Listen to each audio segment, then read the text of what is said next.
বিশ্বনবী বলেন আরাফার দিন একটা দোয়া আমি করি, আমার আগে সব নবীরা এই দোয়াটা করতেন। দোয়াটা হলো লা ইলাহা ইল্লাল্লাহ ওয়াহদাহু লা শারীকা লাহ লাহুল মুলকু ওয়া লাহুল হামদু ওয়া হুয়া আলা কুল্লি শাইইন কাদির। সুবহানাল্লাহ পড়েন। সুবহানাল্লাহ। মুখস্থ আছে না দোয়াটা?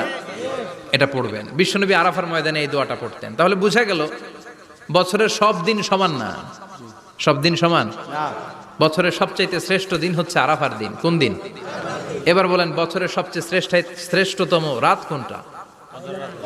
কদরের রাত। ইন্না আনজালনাহু ফি লাইলাতিল কদর। ইন্না আনজালনাহু ফি লাইলাতিল কদরি ওয়া মা আদরাকা মা লাইলাতুল কদর। লাইলাতুল কদরি খায়রুম মিন আলফি শাহর। হাজার মাসের চেয়ে সেরা। ওই রাতে